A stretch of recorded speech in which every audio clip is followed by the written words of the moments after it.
we come across 60-70% of the back pain patients can easily be treated by correcting their posture. Spine patients, it is always recommended to have little firm bed, little hard bed. The bed which goes inside, very soft bed are not good. If in young age आपने इन 3 joints की तरफ अच्छे से ध्यान दिया तो आपका बुढ़ापा काफी अच्छे से बीत सकता है। जैसे हम लोग बचपन से ही पढ़ते आ रहे हैं कि दाल पियो, it is full of protein, but it is not the case.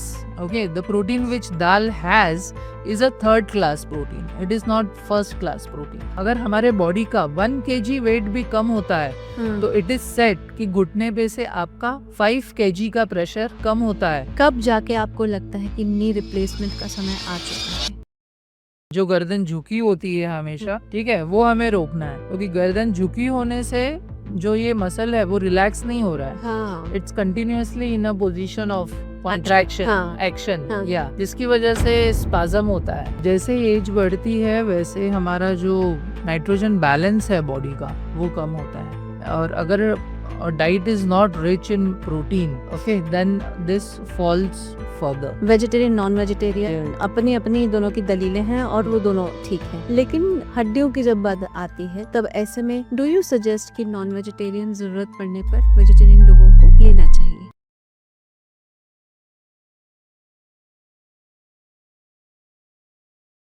नमस्कार, आप देख रहे हैं मेरी सहेली पॉडकास्ट। मेरा नाम है रूना आशीष और हम आज बात करने वाले हैं हड्डियों के बारे में।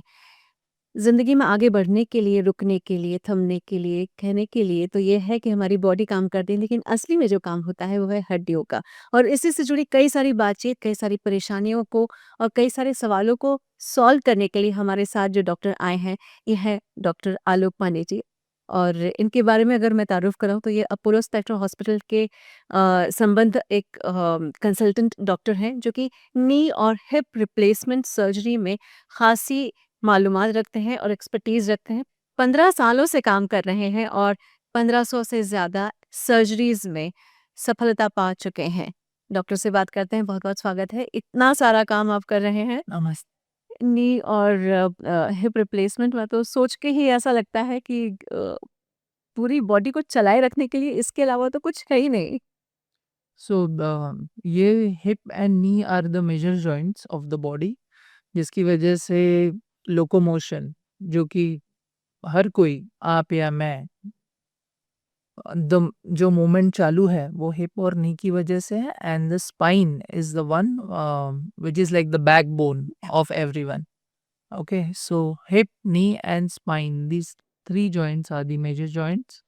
और ऐसा कहते हैं कि इफ इन यंग एज आपने इन 3 जॉइंट्स की तरफ अच्छे से ध्यान दिया तो आपका बुढ़ापा काफी अच्छे से बीत सकता है। वाह। सो बेसिकली हमारी quadriceps muscles, which are the muscles of the thigh bone, and it is the longest and the biggest muscle of the body, and the back muscles, the latissimus dorsi and the paraspinal muscles. अगर ये 3 muscle पे कोई अपने young age में काम कर रहा है, इधर बाय स्ट्रेंथ ट्रेनिंग और by other means like going to gym and working out and keeping these muscles strong, तो उसका बुढ़ापा काफ़ी अच्छी तरह से बीत सकता है। क्योंकि जैसे हमारी एज बढ़ती है, the nutrition to the bone is from the muscle. जो भी हड्डी को मिल रहा है, the nutrition that is coming from the muscle. अगर मसल स्ट्रांग है तो बोन्स का ऑस्टियोपोरोसिस डिले होता है। अच्छा, ये यंग एज से क्या तात्पर्य है? मतलब 10-12 साल? 10-12 साल तो नहीं, मैं कहूँगा द मिडल एज। अच्छा। ओके, या बिटवीन 25 to 50। अच्छा, इतने पूरे समय में बहुत ध्यान रखना। बहुत बहुत ध्यान रखना है। अगर मसल स्ट्रांग होंगे तो आगे जा कर के जो बुढ़ापे की परेशानियां हैं बोन से रिलेटेड, हाँ। Okay, you can avoid them. उनको आप काफ़ी हद तक पोस्टपोन कर सकते हो, या हो सकता है वो आपको आए भी नहीं, specially in case of females. हाँ। या क्योंकि फीमेल्स में पोस्ट मेनोपोजल ऑस्टियोपोरोसिस बहुत। Is one of the causes for brittle bones. जो हड्डियां कमज़ोर हो जाती हैं और फ्रैक्चर्स होते हैं वो ऑस्टियोपोरोसिस की वजह से। बिल्कुल होते हैं। बिल्कुल तो ये बोन की हेल्थ बनाए रखने के लिए क्या करना पड़ता है? या तो we will just divide this into two class, like male and female. हाँ। Okay, so first we'll discuss more in case of females, क्योंकि we see ऑस्टियोआर्थराइटिस जो एक डिजनरेटिव कंडीशन है, जिसको हम लोग हिंदी में संधिवात हाँ, भी संधिवात। कहते हैं। ठीक है, it is more common in females and less common in males. So one of the causes is same what I just said, जो पोस्ट मेनोपोजल ऑस्टियोपोरोसिस है। मेनोपोज के बाद फीमेल्स का जो हार्मोन लेवल्स है वो ड्रॉप होने लगता है, और जिसकी वजह से बोन्स का जो रीजनरेशन है वो स्लो हो जाता है, okay. and calcium from the bone starts getting excreted in their urine. अच्छा। Yeah, and due to which bone brittle faster होने लगते हैं. ओह! Okay, so for females, if we discuss bone health को strong रखने के लिए, the most important thing is calcium, vitamin D3, and some sort of exercise or strength training. Okay. So sarcopenia is something which leads to loss of muscle mass with age. तो जैसे जैसे as बढ़ती है वैसे वैसे body का जो muscle mass है उसका जो जो स्ट्रेंथ होनी चाहिए मसल में वो ड्रॉप होती है। हुँ। ओके, तो अगर उसे बनाए रखना है so some exercise is necessary. Hmm. If suddenly a person stands at the age of 48, 49 and says कि अब मुझे strength training करना है, हुँ। so that is not possible. Okay, hmm. not possible means of course he or she can do, hmm. but if the same person is doing since from the age of 25 or 30, hmm. Hmm. he will be able to do it more efficiently hmm. rather than if they start at 48, 49. Doctor एक बात समझ में आती ये भी है कि कई सारे ऐसे प्रोफ़ेशन भी होते हैं। आप ही लोगों का प्रोफ़ेशन है, कहाँ आपको ना खाना-पीना, कहीं किसी चीज़ की आपको फ़ुर्सत नहीं होती है। कई पुलिस के भी प्रोफ़ेशन हो सकते हैं, जर्नलिस्ट के हमारे प्रोफ़ेशन होते हैं, हम दिन भर बिज़ी रहते हैं, जिम जाने का टाइम नहीं होता है। तो ऐसे में क्या कोई खाना होता है या उसके अलावा चूँकि हम बहुत मूव करते रहते हैं, तो क्या इस तरीके से की गई ट्रेनिंग भी उसी ट्रेनिंग में सम्मिलित होती है? हाँ, तो लाइफ में एक वर्क लाइफ बैलेंस जो हम लोग बोलते हैं वो बनाना काफ़ी ज़रूरी है। अगर आप कहो कि एक भी दिन नहीं जा सकते तो दैट इज़ लिटिल डिफिकल्ट। अच्छा। Somehow you have to take out some time and go to the gym, and if you cannot do the weight training every day, even if you do a day or two and you do cardio for few days, hmm. that also makes lot of difference. Okay, hmm. so basically it ये आपके जो शरीर का dopamine hormone है हुँ। which keeps you happy. Hmm. Okay, and the other hormones which are needed for muscle strength, they get secreted when you go to the gym अच्छा, and अच्छा। when you do the regular exercises. अभी आपने कहा कि अगर कोई बंदा gym नहीं जा सकता है तो उसको क्या करना चाहिए? तो at least they should be expose to sunlight.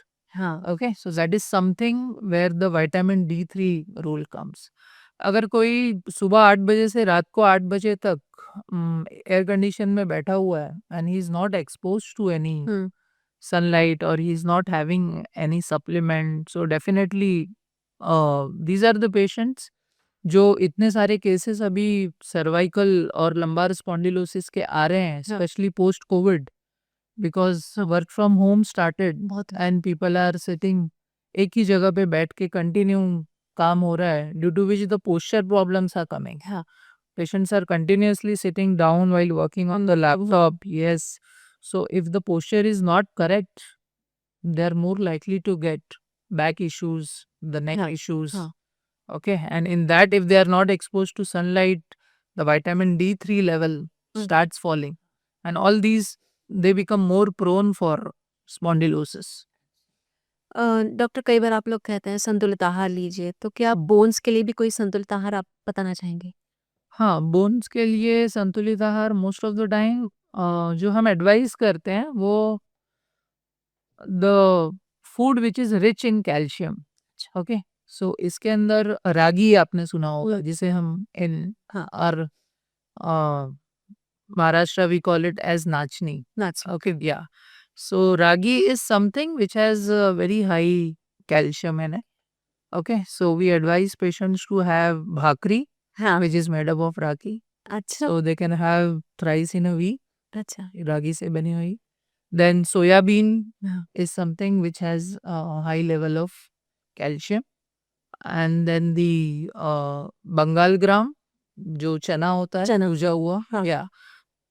And for non-vegetarian patient, paya soup. Okay, हाँ। yeah. So that is what we advise them after some fracture surgery. ठीक है, fracture की surgery के बाद they need more calcium for that fracture to heal. Okay, so we do advise this paya soup to the patient so that whatever calcium हम दे रहे हैं हाँ। from the tablets and all, हाँ। उसके अलावा they need little more calcium. तो क्या ये जैसे एक माँ, नई माँ के लिए भी सजेस्ट किया जाता है? क्योंकि उसके हमने तो यही पढ़ा है कि आपकी हड्डियों में से कैल्शियम निकल के पूरा बच्चा yes. प्रिपेयर करते हैं एक माँ। हाँ, तो नई माँ के लिए भी जो कैल्शियम का डोज है वो हमको रूटीन पेशेंट से थोड़ा ज़्यादा स्ट्रेंथ में देना पड़ता है. Okay, so around if suppose at my age I am taking 500 or 1000 milligram of calcium, so for a newborn female who has just delivered, they need around 1500 oh! milligram. Yeah, अच्छा। yeah. So for uh, old age osteoporosis and females which have just delivered, for them the dose is more will be higher. because all their calcium goes to the baby. हाँ। And from the milk also they are losing their Lose calcium. calcium. It's going to the baby. Correct. Okay, so vitamin D3 and calcium hmm. post delivery for 1 year hmm. is recommended to everyone. ये मेरा observation है, बताइएगा अगर मैं गलत हूँ। मैं देखती हूँ कई बार जो अच्छी जिनको खाने-पीने की कहीं कोई कमी नहीं है, थोड़ा-सा अपर high class kind of society में 2 बड़े विरोधाभास दिखते हैं। या तो लड़कियाँ बहुत दुबली होती हैं और अगर लड़के दुबले हो तो they go to the gym and they have there उनका मसल वो गेन करते हैं। बट लड़कियाँ दुबली होती हैं या फिर लड़कियाँ ओवरवेट और लड़के ओवरवेट निकल जाते हैं। इसका भी कोई मतलब कुछ है बोन और मसल के साथ, या ये सिर्फ़ एक जस्ट एक ऑब्जर्वेशन ही है मेरा? Okay, okay. हाँ, तो it's a very good question. In those patients जिसमें आपने देखा होगा कि लड़कियों का वेट बहुत कम है, सो कुछ हद तक ये जेनेटिक प्रीमॉर्फिज्म भी है. अच्छा। Okay, if their parents are thin, so they can also remain thin like that. Okay, the other thing is food faddism. Okay, so that is something, मैं ये नहीं खाऊंगी, मैं ये नहीं खाऊंगी.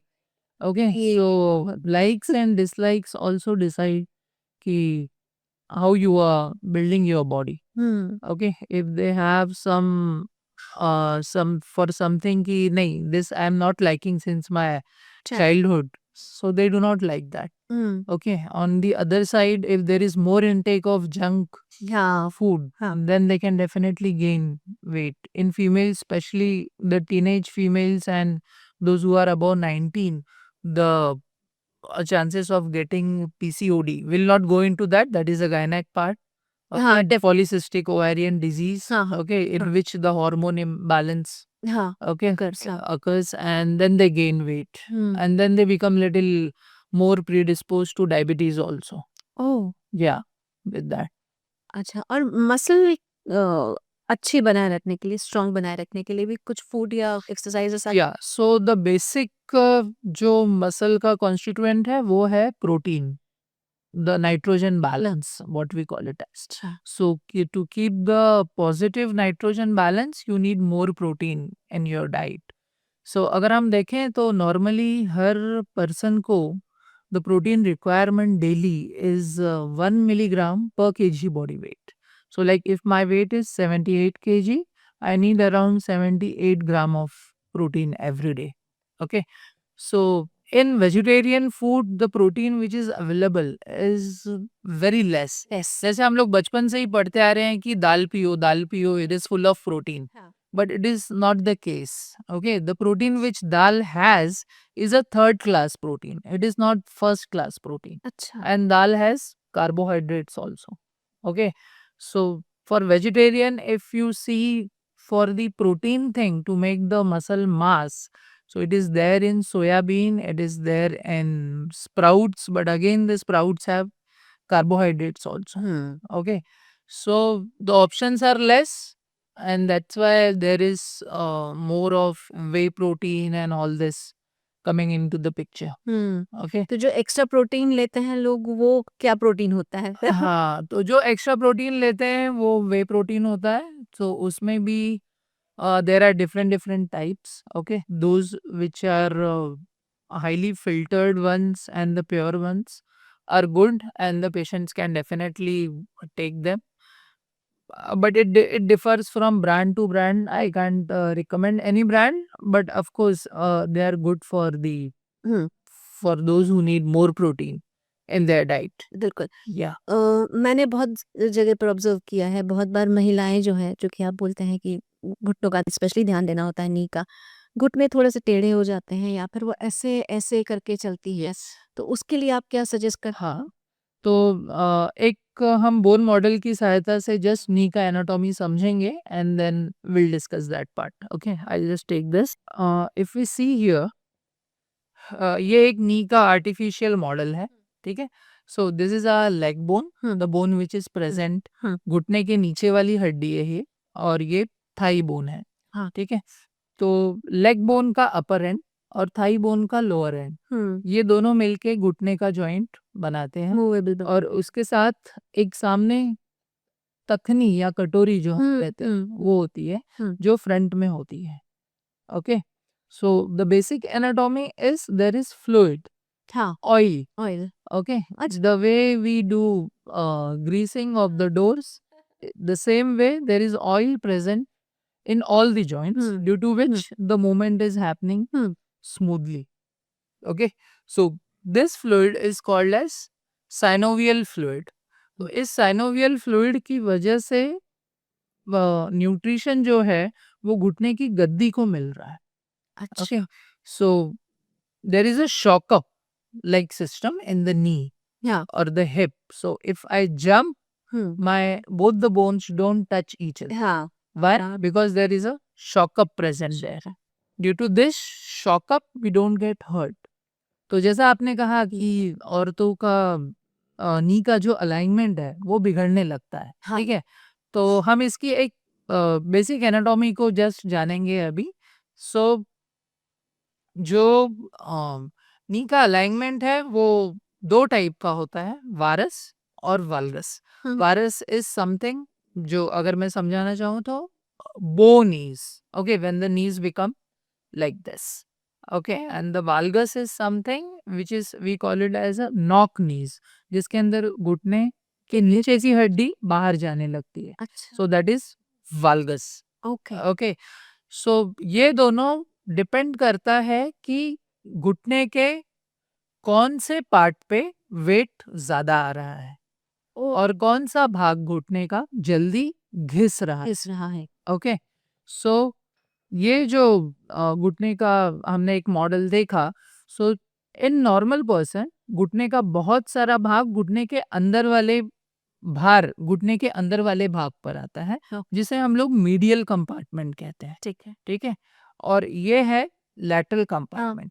अगर घुटने का ज्यादा लोड लैटरल कंपार्टमेंट या बाहर वाले कंपार्टमेंट में आ रहा है तो घुटना बाहर की तरफ जाने लगता है. पर ये सब शुरुआत क्यों होती है? हाँ। द बेसिक कॉज क्या है? हाँ तो basic cause is osteo arthritis और रूमाटॉइड आर्थराइटिस. अच्छा अच्छा सो आर्थराइटिस के बहुत सारे प्रकार हैं, पर जो major variety which we see in Indian patients is osteoarthritis और संधिवात या रूमाटॉइड आर्थराइटिस और आमवात, we call it as. अच्छा So amvat is something which affects other parts of the body also, other joints of the body also, like the joints of the hand. तो गठिया क्या होता है? हाँ, तो गठिया यही है, आमवात ही है. अच्छा हाँ. आदेश गठिया यस, जिसके अंदर सारे शरीर का जॉइंट्स धीरे धीरे इन्वॉल्व होने लगता है, डीजनरेट होता है और डिफॉर्मिटी होने लगती है।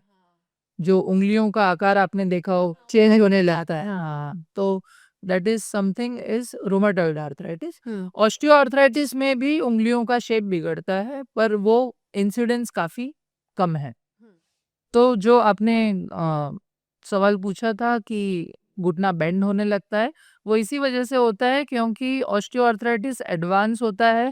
जैसे जैसे वो स्टेज 3 या स्टेज 4 में जाता है, हमारे लिगामेंट गिव वे कर देते हैं। ठीक है, 2 हड्डियां एक दूसरे से जुड़ी हैं, हाँ, लिगामेंट्स। लिगामेंट्स। ओके, तो अगर किसी भी पार्ट ऑफ द घुटने के किसी एक कंपार्टमेंट में अगर प्रेशर ज्यादा आ रहा है, तो उस तरफ का लिगामेंट कॉन्ट्रैक्ट होने लगता है और अपोजिट लिगामेंट स्ट्रेच होने लगता है। Okay, so basically it is imbalance imbalance. Between the अंदर का कंपार्टमेंट एंड बाहर का compartment, and it leads to the bowing of the knees. अरे बाप रे! Yes. सो हेल्दी कैसे रहा जाए ऐसी सिचुएशन में? ऐसे सिचुएशन में नी का जो हेल्थ है वो बहुत इम्पोर्टेंट है, and we recommend patients to do quadriceps exercises. अच्छा। Okay, those patients who are nearing 50, हाँ। in them, if there is a family history of osteoarthritis, Hmm. it is very important to start them on routine physiotherapy.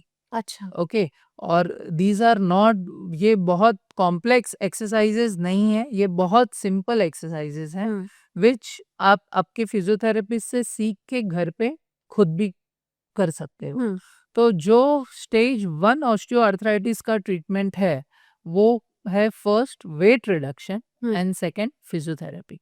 अच्छा। अगर हमारे body का 1 kg wait भी कम होता है तो इट इज सेट कि घुटने पे से आपका 5 kg का प्रेशर कम होता है। अरे बाप रे! तो अगर किसी का वेट 80 है and they are into stage 1 osteoarthritis, so the first treatment for him or her is weight reduction. लेकिन कई बार वेट रिडक्शन करते-करते हम लोग घुटना कमज़ोर हो गया ये भी बोल देते हैं। नी इंजरी भी हो जाती है, तो उसका भी कोई उपाय, निकाय?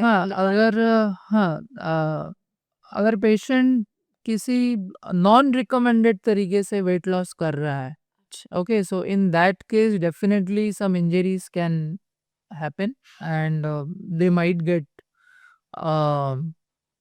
other complications. कॉम्प्लिकेशन। हाँ, लाइक बहुत सारे पेशेंट्स पूछते हैं अगर मैं रोज 10,000 स्टेप चल रहा हूँ, 20,000 स्टेप चल रहा हूँ, तो मेरा घुटना जल्दी घस जाएगा क्या?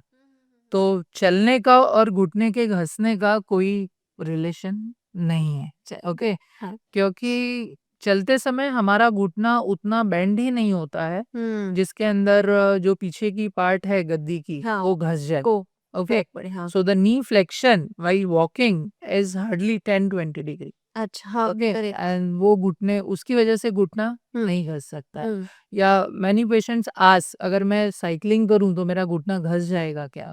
कोई रिलेशन नहीं है, जबकि cycling is advise to the patients of osteoarthritis अच्छा। To keep the muscle strength strong. हाँ। अगर मसल स्ट्रेंथ स्ट्रांग है तो घुटने का हेल्थ काफी सालों तक अच्छा रह सकता है। हमने महिलाओं की बात तो कर ली, कई बार यंगस्टर्स चाहे वो 18-20 साल के ही क्यों ना, 22 साल के ही क्यों ना, उनमें भी नी पेन आपको बहुत कॉमनली देखना Yes, पड़ता होगा? so youngsters में first what we said we discussed vitamin D3. हाँ। अगर that is good hmm. and in spite of that they have knee pain, so हमको कुछ blood test कराने होते हैं। Uric acid is something, हाँ। ठीक है, and it increases more with all these junk foods, especially if you have hmm. if your intake is more with cheese and cheese containing substances. Okay, and alcohol is something which increases the uric acid level हाँ, pretty high level. Correct. Okay, and there are few non-vegetarian stuffs they can also increase, and if there is lot of intake of protein to get more protein fastly, then also the uric acid can oh! increase. अच्छा, अच्छा, अच्छा। और young patients में अगर knee pain हो रहा है तो we have to rule out ligament injuries, okay, especially in athletes. Hmm. So ACL tear, PCL tear, hmm. okay, और some meniscal injury हुँ। जो गद्दी है। हम ये ज़्यादा फुटबॉल प्लेयर्स, क्रिकेट प्लेयर्स इन लोगों में देखते हैं, हम्म और what we discussed uric acid and all for young people. एक बहुत जानी मानी प्लेयर, अभी T20 तो हमारे भारतीय महिला क्रिकेट टीम में एक नया ही चैप्टर लेकर आ गया है, प्रतिका रावल। उस समय उनको भी इंजरी हो गई थी, वो बेचारी she was on wheel chair and मेरा दिल बड़ा दुख रहा था। स्पोर्ट्स इंजरी में फिर क्या क्या ध्यान रखना पड़ता है, क्योंकि ये तो खेलते खेलते लगी है तो शायद Yes. ज्यादा डेंजरस होती होंगी। Sports injuries are something, these are high velocity injuries. हाँ Okay, because they are players, either they are running or it happens when there is sudden deceleration. हाँ Okay, due to which जिसके अंदर बोनी injury नहीं होती है पर ligament injury हो जाती है। करेक्ट। ठीक है, और इंजरी ना हो इसके लिए तो the precaution is the only thing, but there sports is something which is very demanding, तो वो खेलना तो होगा ही उन, हाँ ठीक है।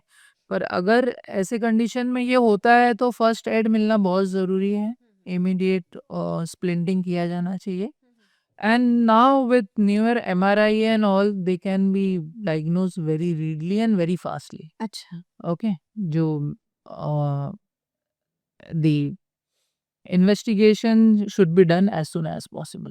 लेकिन कई सारे लोग बैठे बैठे बहुत काम करते हैं, तो उनके बहुत सारे अलग अलग प्रोफेशन ऐसे होते हैं, तो उनकी लेग में, उनके नी में किस तरीके की प्रॉब्लम्स हो सकती हैं? हाँ, बैठे-बैठे अगर पेशेंट का वज़न बढ़ रहा है तो उन लोगों को ऑस्टियोआर्थराइटिस हो सकता है, और मुझे ऐसा लगता है कि अगर कोई भी फिज़िकल एक्सरसाइज़ नहीं है पेशेंट की, तो एटलीस्ट घर पे तो they can do some sort of free exercises, and if they are into stage 1 arthritis or something, we can start them on some supplement. अच्छा। Okay, like glucosamine supplements are very good for the stage 1 arthritis. Okay, so there are many supplements available in the form of glucosamine with vitamin C, with vitamin D, and all these really help in initial stages. Okay, so जैसा आपने कहा घर बैठे अगर किसी को knee pain या कुछ हो रहा है, हाँ। तो we can definitely start these supplements to them.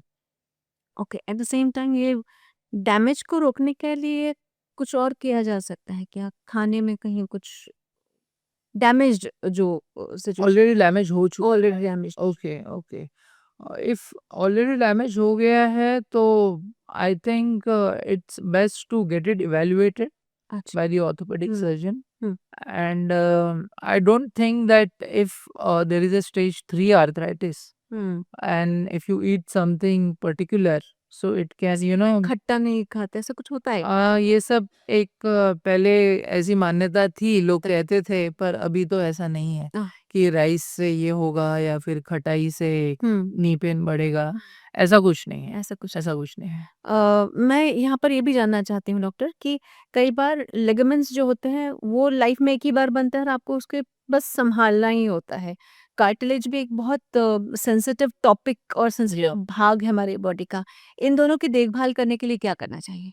Okay, so I think हमने ये डिस्कस किया, cartilage health is from the synovial fluid. Okay, तो जो घुटने के अंदर ऑयल है हाँ। वही कार्टिलेज को न्यूट्रिशन अच्छा। दे रहा है। ओके। ओके, तो अगर वो ऑयल बना हुआ है, okay, so the cartilage is definitely going to remain healthy. आप अपना वजन ना बढ़ने दे। अच्छा। ओके, और अगर आप रेगुलर एक्सरसाइज कर रहे हो तो कार्टिलेज हाँ। Will definitely be healthy. और कब जाके आपको लगता है कि नी रिप्लेसमेंट का समय आ चुका है?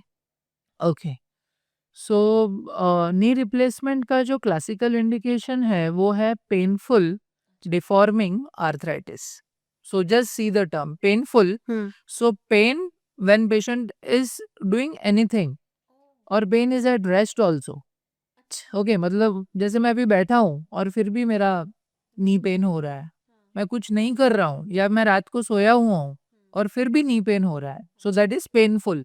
Deforming means something which is not straight. हाँ। ओके, मतलब घुटने का जो अलाइनमेंट है वो बिगड़ गया है। हाँ। Arthritis Arthritis. मतलब घुटना जो है वो घस चुका है। हाँ। So painful deforming arthritis is something कि वो अब आपका नी रिप्लेसमेंट का स्टेज आ गया है. इट ऑल्सो डिपेंड्स कि what quality of life patient is expecting okay from his rest of the life. हाँ So if someone is 75 and pain is intermittent, pain बहुत ज़्यादा नहीं है, और he or she is household ambulator, मतलब वो घर के बाहर नहीं जाते हैं, घर में ही रहते हैं, maybe due to other comorbid condition, हाँ some heart disease or high sugar level or stroke has come. अच्छा Okay, so for these patients the knee replacement will not be a good option.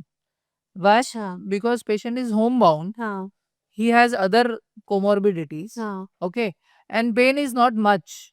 As we discussed, pain at rest, हाँ he doesn't have pain at rest, he's able to sleep normally, he's doing other activities. Only if he climbs up and down, then some little pain is there. So ये हर patient के expectation और उनकी priority जान के भी decide कि इसको knee replacement की जरूरत है या नहीं है. बिल्कुल सो एक्सरे विल नॉट डिसाइड कि आपको नी रिप्लेसमेंट की जरूरत है या नहीं. It depends on patient symptoms and patients expectation. Definitely Okay, if there is a patient who is 32, okay, but if he is having rheumatoid arthritis, okay, so I am giving example of one of my patient.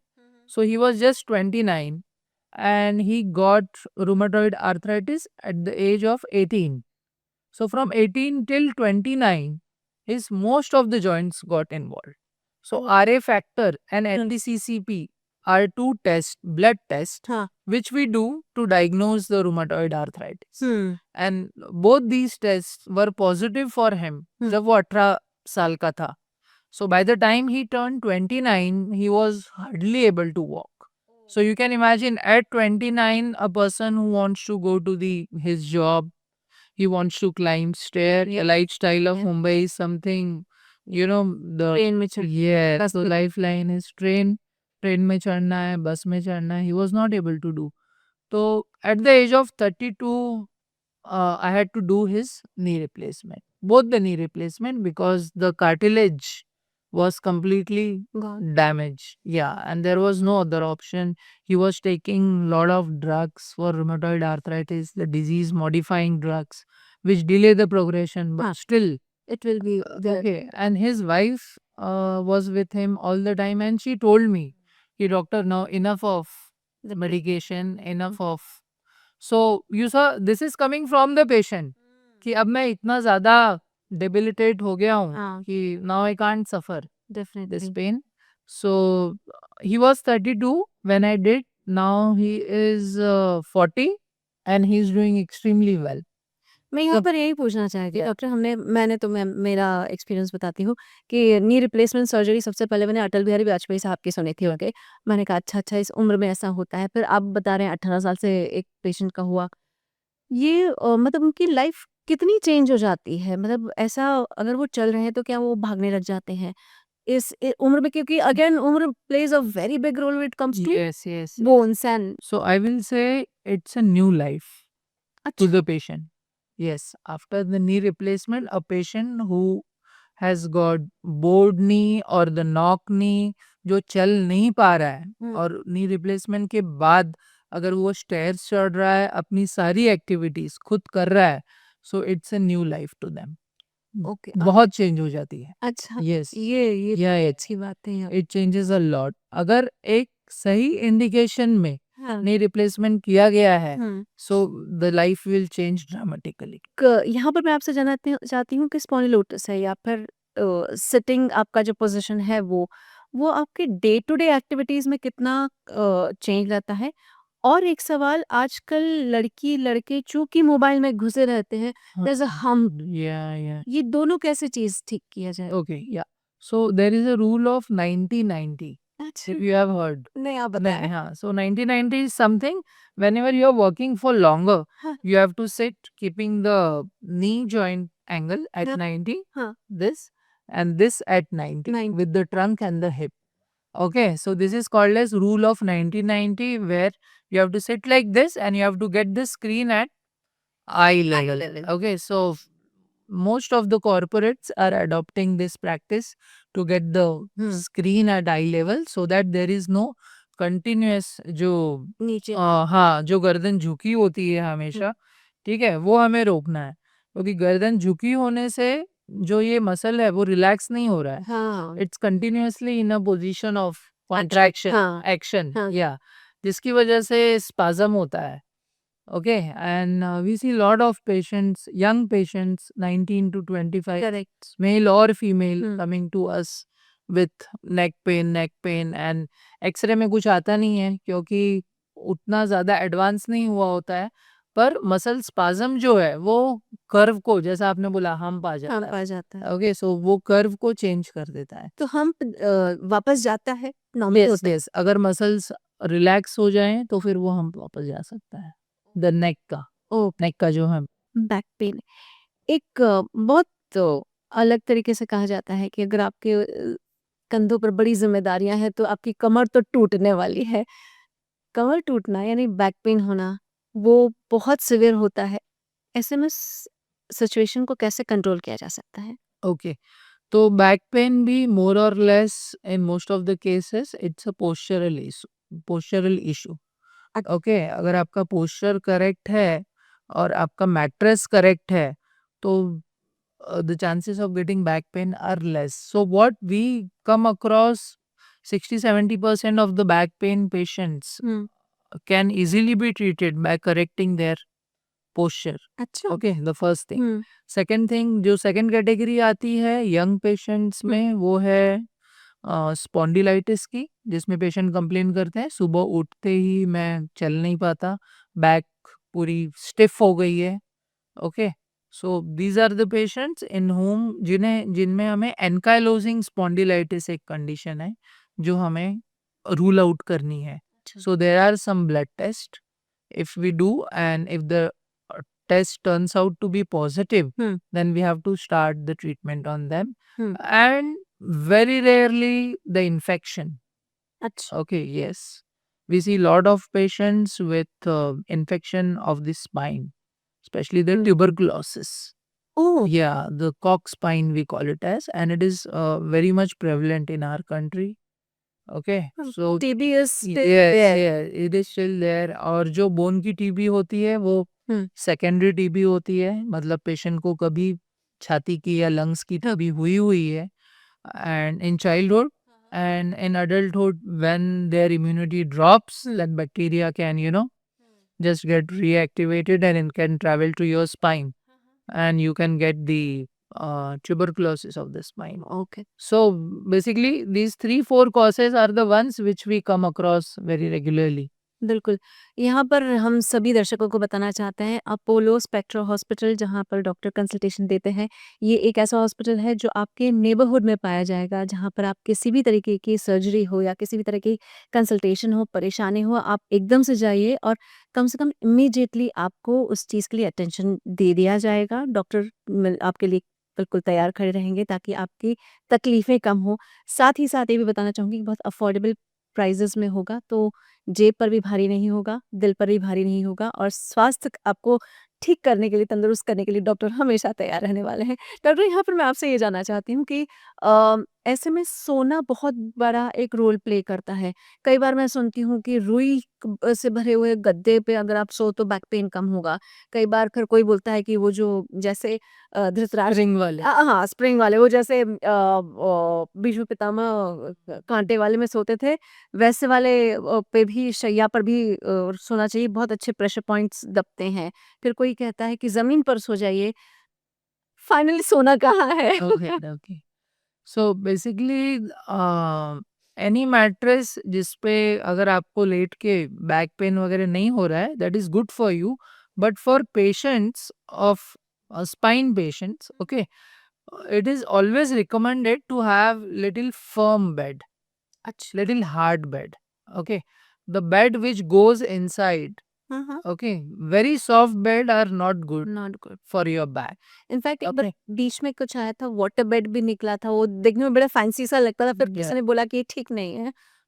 Water bed normally हम उनको advice करते हैं जो बहुत दिनों तक like bed पे रहने वाले हैं.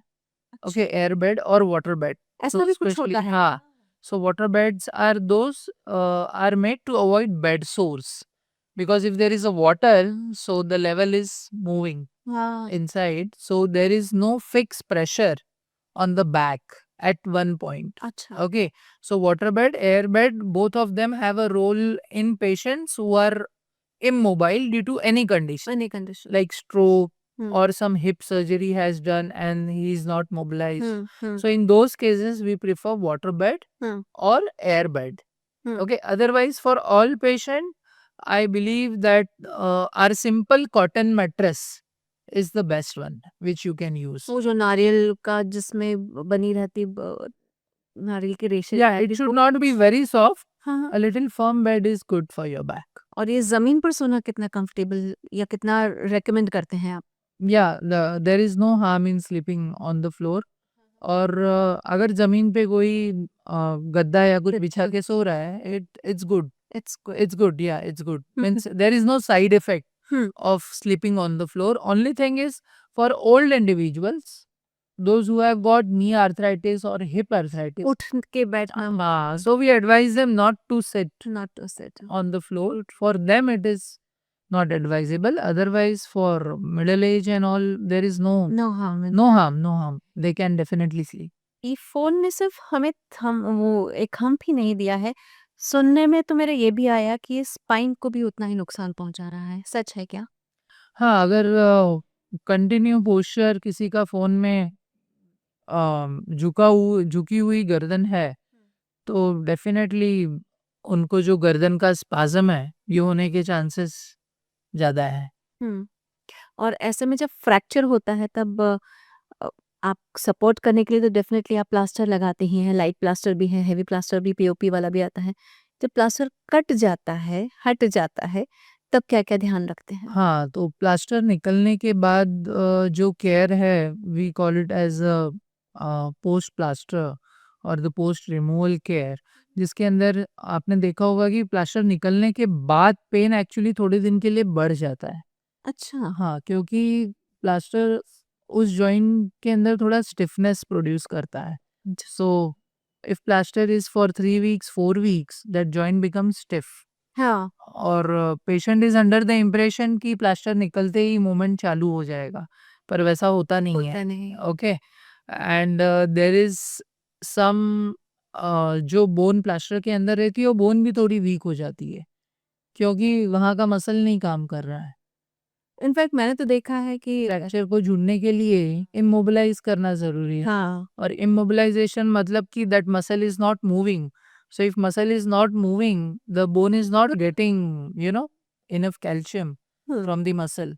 तो प्लास्टर निकलने के बाद we advise them to gradually move to physiotherapy. अच्छा, ओके, और धीरे-धीरे जैसे आप मोबिलिटी चालू करोगे, वैसे-वैसे वो पेन, स्टिफनेस का पेन होता है वो, अच्छा, अच्छा, ठीक अच्छा। है? हाँ, and that stiffness will slowly go down. मैंने इनफैक्ट ये भी देखा है कि प्लास्टर निकलने के बाद आपका वो बॉडी का वो पर्टिकुलर अगर पाँव में लगा है तो पाँव काला पड़ जाता है और जब तक स्किन नहीं निकलती, नई स्किन नहीं आती हाँ, है। so that is the dead skin which is present. So we advise to the patient to put some sort of moisturizer, Vaseline or something. Hmm, Okay, to put on that dry skin. Dry skin. Sometimes they get some fungal infection also a, under the, yeah, because agar patient is taking bath and all, if water goes inside the plaster, हाँ, then there are chances of, so we give them some powder and all antifungal. Hmm, But all these are like temporary issues hmm, and they get solved okay. in a week's time. अच्छा एक-एक चीज़ मैंने देखी है कई बार ऐसा भी होता है कि ड्वार्फ पैदा होते हैं, लेकिन पता नहीं if this falls in under you I am just asking Yeah, yeah. Dwarf पैदा होते हैं, फिर उनको एक थेरेपी दी जाती है जिसमें उनके बोन को कट करके रीजनरेट होने का टाइम दिया जाता है। ये Yeah. कितना टफ प्रोसेस है? ये काफ़ी टफ प्रोसेस है and that technique is called as Eliza Rao technique. Okay, so basically bone transport के माध्यम से उनकी हाइट बढ़ाने की कोशिश की जाती है। Okay, Okay, so it's a old process which is existing since long. Okay, but whether to undergo or not to undergo, it's purely patient choice, because there are complications which can happen so Like this. Bone weak रहता है क्या, वो जो regenerate bone हुआ? नहीं, bone definitely शुरू में तो it won't be as strong as the natural bone, and it takes lot of time. Okay, for Time that is is there. 2 The years, duration. 3 years. The duration. Yeah, of course it's more than a year. अच्छा, एक बात कही गई थी, Chinese लोगों का जो पहले हुआ करता था, जापानीज लोगों की हाइट कम हुआ करती थी, स्पेशली जो कॉन्टिनेंटल एरिया, वो चाइना है, जापान है, वियतनाम है और साउथ कोरिया है। बाद में फिर कहीं ये पढ़ने में आया, उड़ते उड़ते कानों में आया कि जो साउथ कोरियन लोगों ने अपनी हाइट बढ़ा ली। तो क्या ये इसी के थ्रू बढ़ाई है? आपको कुछ आइडिया है ऐसा? Okay, okay. नहीं, आई डोंट थिंक कि वो इसके थ्रू बढ़ाई है, अच्छा, इस टेक्निक के थ्रू बढ़ाई है। Okay, I don't think so. ठीक है। और हाइट बढ़ाने के लिए भी कोई खाना होता है क्या? नहीं, ऐसा कोई खाना नहीं है जो खा के हाइट बढ़ सकती है। Growth hormones and other products are there, but their usage is limited because they have their side effects also, and उससे of course it doesn't fall in our category, but या I think they have limitations. Everyone cannot use. हाँ। Everyone cannot use. अच्छा, आपने कभी Tom and Jerry और bugs and DeFi और road roller देखा है, जहाँ पर Yeah. ऐसा बड़ा सा कोई कुछ आता है और आप एकदम पिचक जाते हैं? एज अ डॉक्टर आपको गुस्सा आता है या लगता है क्या बंदर को जैसा दिखाया है? Maybe that is cartoon, so but you enjoy such kind of cartoons? yeah. And आपके घर के आसपास के बच्चे कुछ नहीं बोलते कि पापा या अंकल, क्या आप ऐसे लोगों को ठीक करते हैं जो एकदम पतले हो जाते हैं, एकदम पापड़ की तरीके में? वैसा बोलते तो नहीं है, बट डेफिनेटली अगर कोई एडवाइस मांगता है तो आई डू शेयर कि व्हाट कैन बी डन। पर ऐसा होता है कि आपके ऊपर जब बहुत ज़्यादा प्रेशर पड़ जाता है तो आपकी बोन टूटना तो मुझे नहीं मालूम, लेकिन बहुत अजीब से शेप की हो जाती हो या वो टूट ही जाती है? ऑस्टियोपोरोटिक फ्रैक्चर्स हो सकते हैं अगर बोन वीक है, और इवन द ट्राइवल इंजरी, थोड़ी सी इंजरी से भी bone can develop some fracture, so that can happen. आपने देखा होगा ओल्ड एज में पेशेंट झुक जाते हैं। झुकते हैं। हाँ, the hump which happens on the back, तो जो so that ट्यूबल्स होती है वो अलग होती है? हाँ, कुबड़ तो आई थिंक काइफोसिस वो अलग है, वो तो बचपन से भी शुरू हो सकती है। जो ओल्ड एज की कुबड़ होती है, हाँ, हाँ, हाँ। Okay, that is because of fracture of the spine, multiple level fracture. Spine का जो हाइट है वर्टिब्रास का, वो कम हो जाता है और उसकी वजह से वो कुबड़ निकलती है। ओके, बट जो बचपन वाले बच्चे थे, कुबड़ा बच्चा, हाँ, वो दैट्स डिफॉर्मिटी और that's deformity, that we call it as a kyphosis और स्कोलियोसिस। व्हाई, वो क्यों होता है? Okay, so there are many reasons. हाँ। Okay, tuberculosis is one of them, infection. Okay, and the other reason can be genetic or some syndrome if the baby is syndromic. अच्छा, that is also genetically Yes, it linked. is. It is. Yes, it is genetically linked. Protein and calcium अगर लेना है तो क्या उसकी कोई मात्रा as के साथ है? तो आप अगर उसके बारे में बता सकें। हाँ, प्रोटीन जैसा मैंने कहा, for a person who is not into much of weight lifting, okay, and a regular person like me and you, so it is around 1 gram per kg body weight. So अगर आप vegetarian हैं और आपको आपके food से around 20 gram protein मिल रहा है and your weight is 60 kg, so for these extra 40 gram of protein you will have to, you have to get that as a supplement from something. देखिए, हमारे यहाँ देश में मान्यताएं जो हैं वो बहुत इम्पोर्टेंट रोल प्ले हाँ। करती हैं, कम से कम खाने में। वेजिटेरियन, नॉन वेजिटेरियन अपनी अपनी दोनों की दलीलें हैं और वो दोनों ठीक है, लेकिन हड्डियों की जब बात आती है तब ऐसे में डू यू सजेस्ट कि नॉन वेजिटेरियन ज़रूरत पड़ने पर वेजिटेरियन लोगों को लेना चाहिए? ओके, मैं खुद एक वेजिटेरियन हूँ और मुझे तो ऐसी कभी नहीं, बट मुझे तो ऐसी कभी ज़रूरत नहीं पड़ी, और आई डोंट थिंक कि ऐसा अच्छा। है कि of course egg is something which is very high in protein, तो अगर ज़रूरत पड़ी और समवन इज़ प्रोटीन डेफिशिएंट, तो definitely they can have egg because it has first class protein. या और ऐसे में कई बार लोग नॉन वेजिटेरियन होते हैं जो अपने प्रोटीन की और कैल्शियम की जो पूर्णता है वो नॉनवेज से लेते हैं और फिर वो नॉनवेज छोड़ देते हैं। क्या ऐसे में बोन्स पे फ़र्क पड़ता है?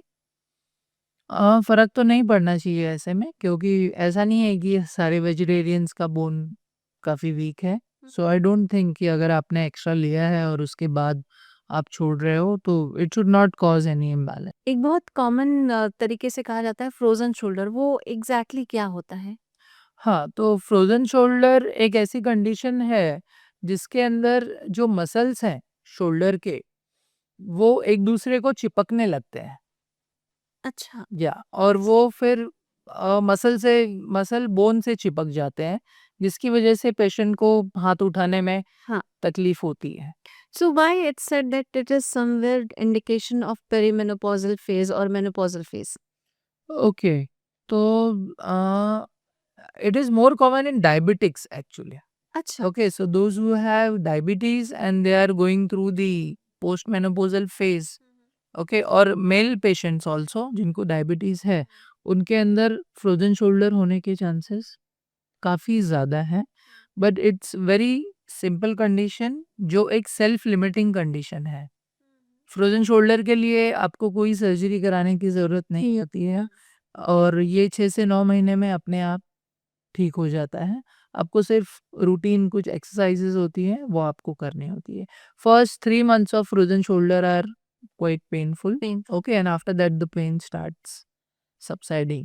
Okay. So basically it is nothing else but the inflammation of the capsule of the shoulder joint. And होता क्यों है? मतलब अचानक से क्यों हो जाता है? हाँ, तो it's the primary frozen shoulder is idiopathic.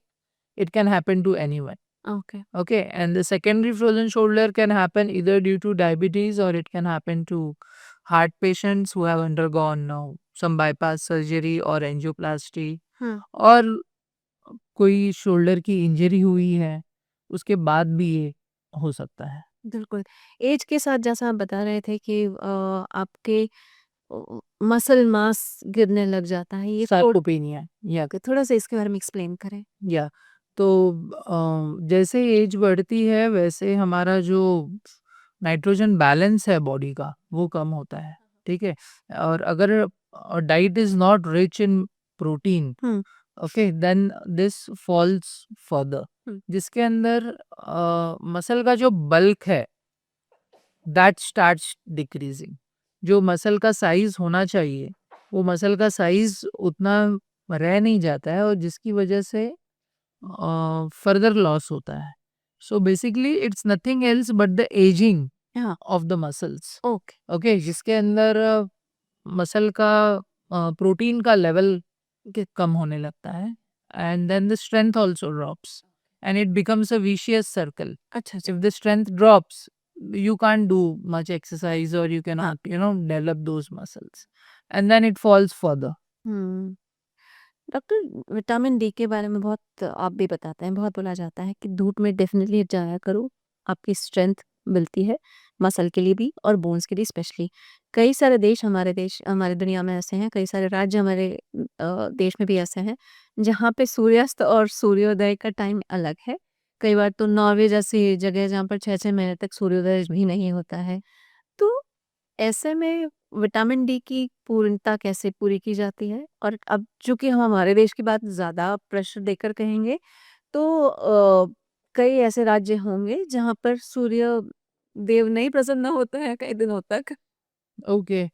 तो बेसिकली विटामिन डी की deficiency can cause many symptoms, okay, जो हमको रूल आउट करना है। बहुत बार पेशेंट्स को non specific pain, lethargy, excess sleep, okay, some sort of anterior knee pain, front में जो नी पेन होता है यंग पेशेंट्स में, जैसा आपने पूछा हाँ, कि, तो विटामिन डी के लेवल चेक करना चाहिए, ओके। द रेगुलर जो भी ब्लड टेस्ट होते हैं उसके अंदर अगर विटामिन डी का लेवल लेस देन 10 है, okay, so these are the patient to whom we have to treat on a necessity basis. तो विटामिन डी 3 के इंजेक्शंस अवेलेबल होते हैं हाँ। जो वंस इन अ वीक लगते हैं अच्छा। And they have to take those injections. और विटामिन डी बढ़ने में टाइम भी लगता है। हाँ अगर आप सोचो 1 महीने में आपका विटामिन डी बढ़ जाए तो ऐसा नहीं है, it takes time. It takes तो विटामिन डी के इंजेक्शंस हैं, ओरल सॉल्यूशंस हैं, okay, which are more recommended than the powder or sachets. Okay. Yeah, because the absorption of oral solution is better than the powder ones. अच्छा Okay, so it has a course like once in a week हाँ or 8 weeks or 12 weeks depending on the level, and it can easily be rectified. But excess vitamin D should also not be अच्छा given, yeah, because it has its own side effects. Yeah, अच्छा excess अच्छा of vitamin D.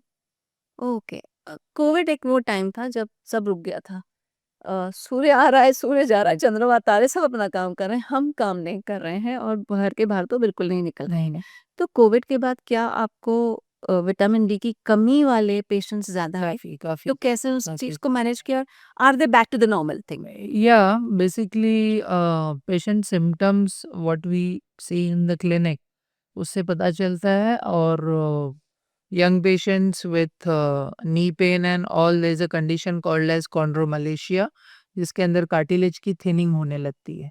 ठीक है, और ऐसे patients का अगर vitamin D rectify किया जाए, so they improve dramatically. But they come back Yeah. They came back to the Yes, yes, they do come back. They do come back. एक कई बार मैं देखती थी मैं तो खैर नहीं चटका पाती हूँ और सब मेरी बड़ी हंसी उड़ाया करते कि तुम्हें चटकाना नहीं आता अपनी उंगलियां बट मेरे पापा बोलते हैं ये ठीक बात नहीं होती है सच में होता है कि नहीं होता है नहीं, इसका कोई रिलेशन नहीं है। और उंगली या जॉइंट का जो स्नैपिंग है, इट्स अ नॉर्मल थिंग। तो ओके, करना चाहिए हाँ, मतलब it has got nothing to do with your bone health.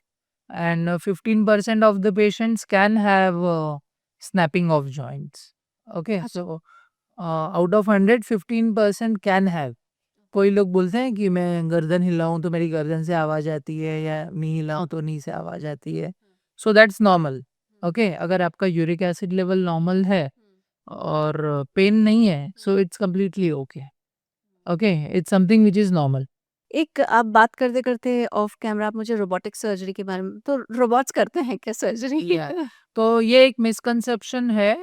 Specially I will talk about the orthopaedic robot. हाँ सो रोबोटिक सर्जरी सर्जन ही कर रहा है।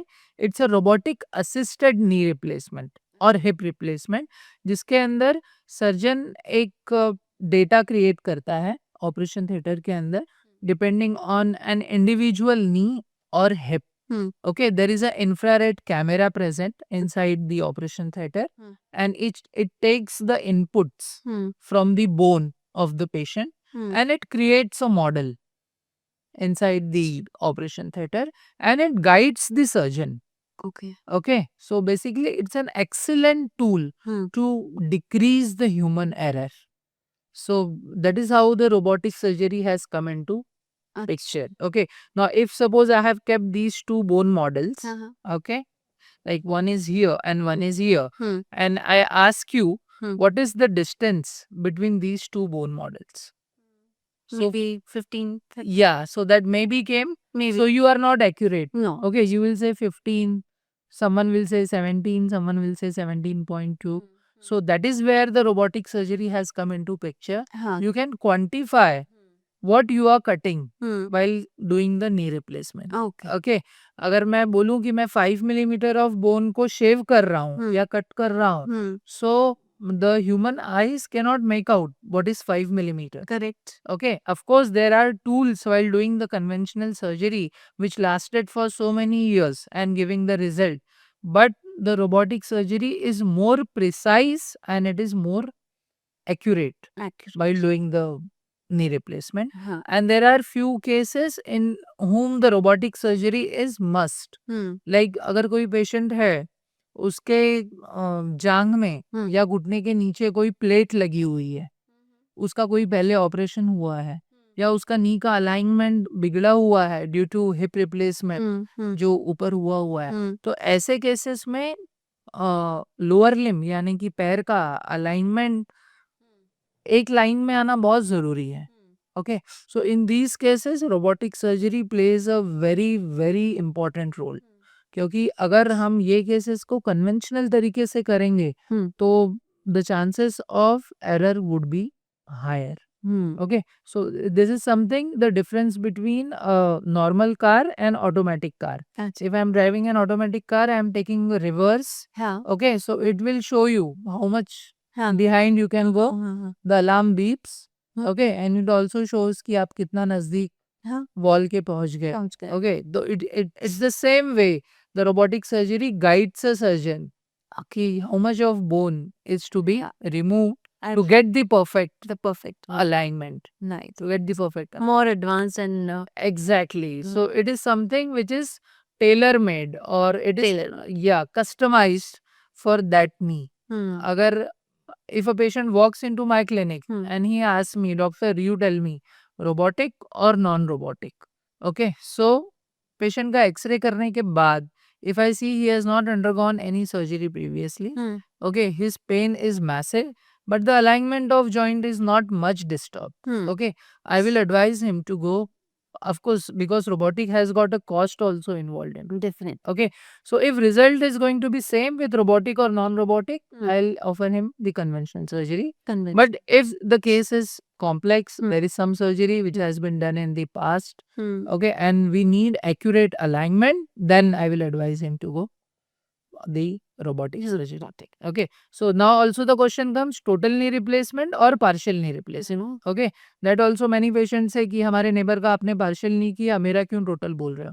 तो partial knee has got very specific indication जिसके अंदर घुटने की, जैसा हमने देखा घुटने के 3 कंपार्टमेंट होते हैं शुरू में, जिसके अंदर घुटने का सिर्फ एक कंपार्टमेंट घस गया होता है. अच्छा ओ ओके, तो अगर एक ही कंपार्टमेंट घसा हुआ है, hmm so the role of partial knee replacement will come into picture. Hmm अगर बाहर का कंपार्टमेंट भी घस गया है, पटोरी भी घस गई है और पेशेंट को ग्लोबल नी पेन है, हम्म मतलब the pain is throughout the knee or in the knee, hmm then doing partial knee replacement will not be successful. No correct These patient will again have to undergo total knee replacement. Total हाँ अगर सिर्फ patient को pen localised एक ही compartment में है, then these patients are ideal for partial knee replacement. And those category of patients are only 20%.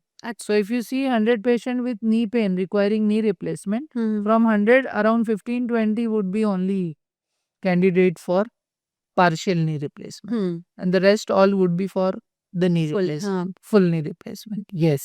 एक ये dancers के बारे में मैं जानना चाहती हूँ डांसर्स की तो चाहे वो कथक हो चाहे वो अ, भारतीय नृत्य हो या अंतर्राष्ट्रीय स्तर पे किया गया नृत्य हो ये बहुत ज़्यादा इनके बोन्स का यूसेज होता है क्या एज में आते आते इन लोगों की बोन्स में फ़र्क आता है क्योंकि कई लोग तो मैंने देखा है कि 90 की उम्र में भी योगा कर रहे हैं और 90 95 की उम्र में भी बहुत बेहतरीन डांस कर रहे हैं एट द सेम टाइम कई बार लोग नहीं कर पाते हैं ये सच क्या है और क्या इसमें बोन रोल प्ले करता है ओके, तो जैसा हमने पहले देखा, अगर आपका डाइट अच्छा है और you are exercising well, of course अगर बोन यूज हो रहा है, so the body makes those hormones and those substances also which are important for maintaining the bone health.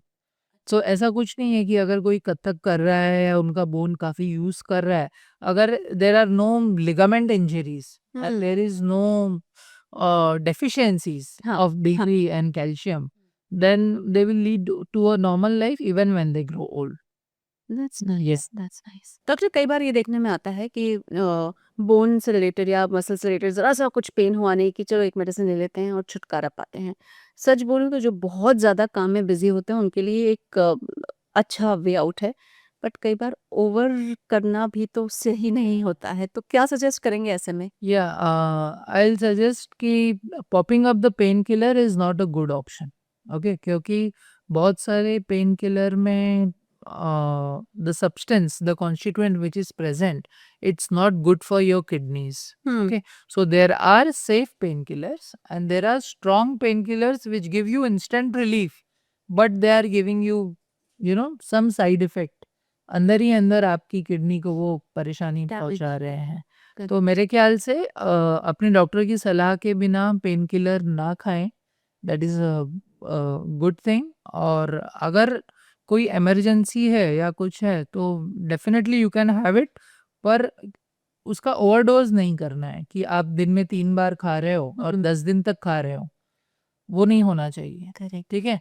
With single dose of course nothing will happen, but अगर आप दिन में आपको 3-4 बार लेना पड़ रहा है कोई पेन किलर, तो उससे तो बेटर ये है कि आप जाके अपना एक्स-रे या एमआरआई करा के उसको डायग्नोज करा लें, रादर देन कि आप लेते जाओ मैं yes over the counter pop up बिल्कुल। कर रहे हो। Yes. ऐसे में गूगल डॉक्टर्स के लिए क्या कहेंगे? Of course, there are a lot of good information also available on Google, but you should be able to uh, differentiate हाँ। that what is written, क्योंकि all sources are not reliable. Okay, so for minor things, sprain and all, it's okay. But if there are some ligament injuries like rotator cuff tear, आपने पूछा, sometimes there is a partial tear and the youngsters don't listen और वो gym जाके और wait उठाते हैं, हाँ। so it can become complete tear of the rotator cuff. तो क्या मतलब मैंने सुना है कि अगर आपको मेडिसिन नहीं लेना है तो आप उसमें हॉट वाटर फर्मेंटेशन या कोल्ड, yes. तो कहाँ हॉट करें और कहाँ कोल्ड वाटर फर्मेंटेशन करें? तो जहाँ कहीं भी हम इन्फ्लेमेशन सस्पेक्ट कर रहे हैं, ओके, इन दोज केसेस हमको हॉट यूज़ करना चाहिए, और जहाँ कोई इंजरी हुई है, ओके, वहाँ पे हमें आइस यूज़ करना चाहिए। ओके, तो इंजरी से क्या होता है, छोटी छोटी जो ब्लड वेसल्स हैं वो फट जाती हैं हाँ। और वहाँ पे ब्लड जमा हो जाता है। तो basically what ice does is it dissolves the haematoma, जो ब्लड जमा हुआ है उसको डिसॉल्व कर देता है। So we advise whenever there is a injury you go for ice, and whenever there is like low back pain है, so we advise hot water for it. Doctor, इसके अलावा ऐसी कोई बातें हैं जो आप स्पेसिफिकली अपने लोगों से कहना चाहते हैं ताकि वो देखें समझे इस?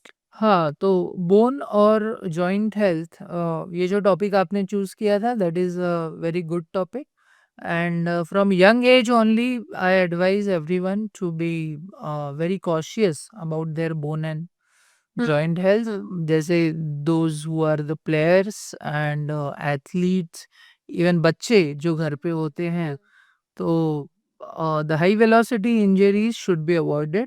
Okay, if they get it accidentally, then that's the other thing. But as far as the routine day-to-day activity is concerned, like someone is running, catching the bus, or all these, so we see a lot of patients with bike accidents and all coming to us with ligament, ACL, PCL injuries. Okay. So these are the cases जिनको आगे जाके arthritis होने के chances भी काफ़ी ज़्यादा होते हैं। फॉर द ओल्ड एज, अगर आपका घुटना या हिप स्टेज 1 या स्टेज 2 आर्थराइटिस में है, तो आप रेगुलर एक्सरसाइजेस कीजिए, फिजियोथेरेपी कीजिए, जिससे आपका घुटना या हिप ज़्यादा दिन तक चल सकता है। हर नी पेन या हर हिप पेन को सर्जरी की ज़रूरत नहीं है। Your orthopedic surgeon will decide whether you need surgery or not, depending on the stage of the arthritis. Okay, it is in which stage. True. Yeah. तो ये हैं doctor आलोक पांडे जी, जो कंसल्टेंट हैं, आपको बता रहे हैं कि hip replacement and knee replacement कैसे इसमें अपने आप को नई ज़िंदगी भी मिल सकती है। At the same time bones जो हैं, जो हड्डियाँ जो है, जो आपकी ज़िंदगी में आपको आगे बढ़ाए रखने के लिए मजबूर भी करती हैं और आगे बढ़ाए रखने के लिए दारोमदार भी रखती हैं, उसके लिए कैसे मजबूती के साथ काम किया जाए।